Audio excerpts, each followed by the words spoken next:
Welcome to Garden Bite. I'm Teri Knight. Today I'm going to share how to plant a shrub. Now, I know, sounds easy. You just dig a hole. Well, pretty much that's true. But there are some tips and techniques to ensure that your plant will thrive. So, follow me. As my Facebook followers and Instagram followers know, I have had a battle with Japanese beetles. That's why I'm planting a shrub today. I had a beautiful Virginia creeper that I had specifically bought so that I could create a living fence. Unfortunately, thousands of those buzzing beasts, okay, maybe not thousands, but a whole lot of them absolutely took out the Virginia creeper. But the other thing they did was they brought so many more insects that I thought, frankly, it was best to get rid of it. This is one of the times in the garden where you have to make some decisions. Like for the Japanese beetles, or maybe it's a disease, or maybe the plant was planted wrong where you just have to rip it out. It's okay. You can take it out, remove it, and not feel like you've failed. All right? We're good. So now I had to choose a plant for replacement. So what I chose is an elderberry, and this cultivar is called Black Tower, and it will grow 6 to 8 feet tall and measure about 3 to 5 feet wide. But to do this, I also need to get rid of some plants. I've got this lovely daylily, but it's going to have to come out.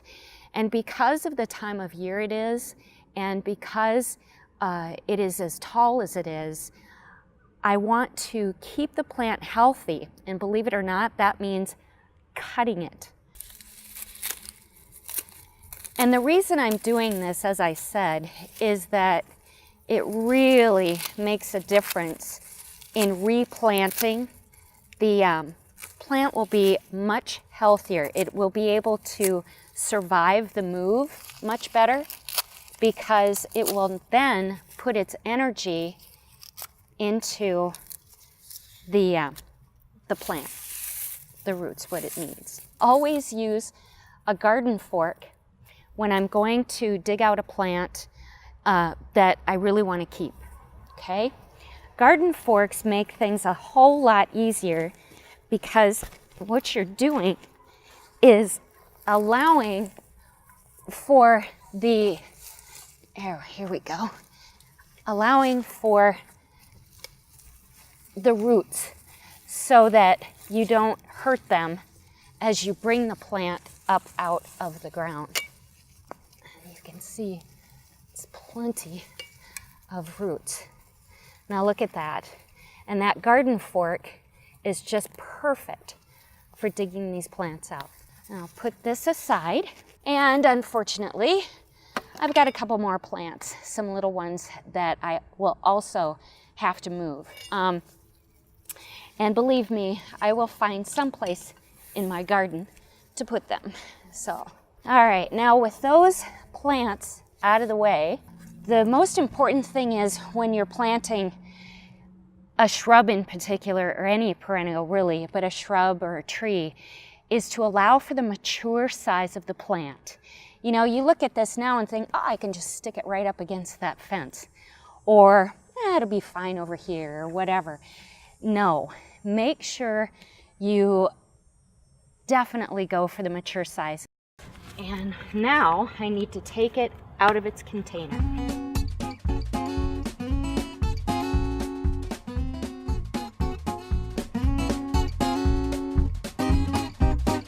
Look at how that root comes across like this. That is not good. You do not want to keep this.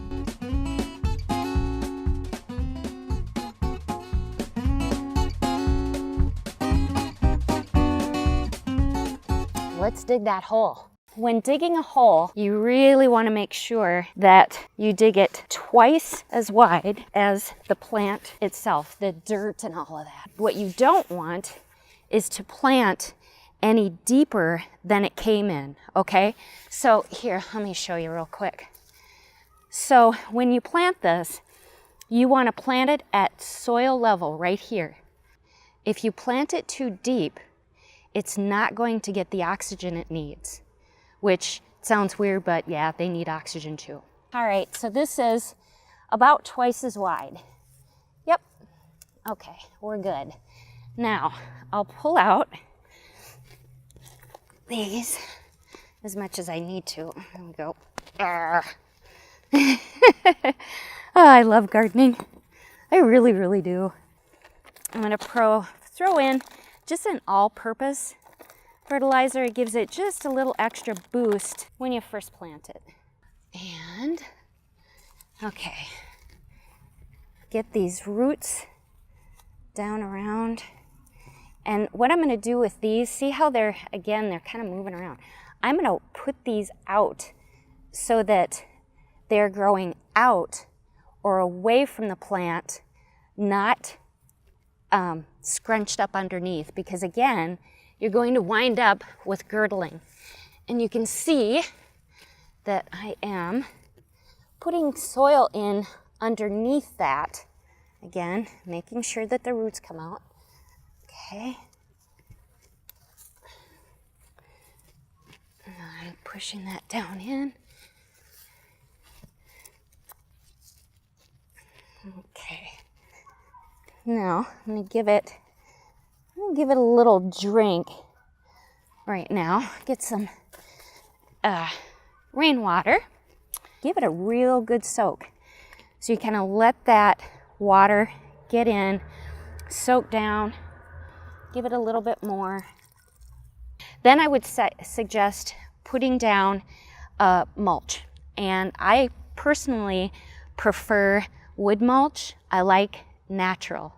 And I don't use any landscape fabric or definitely never plastic.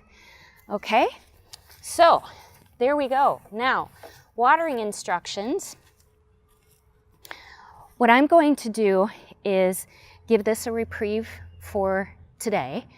I will come back and give it another good soak tomorrow, and then I will give it another soak on the third day, and then I'll give it some time. I'll give it a week.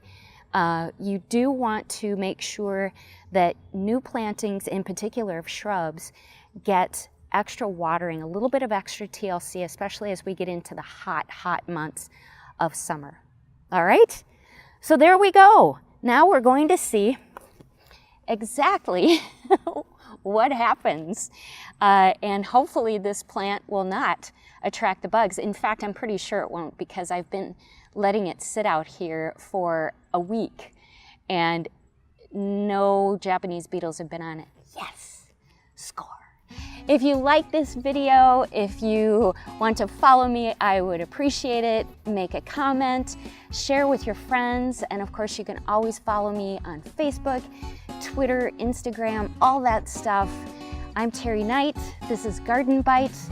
Now go out there and get dirty.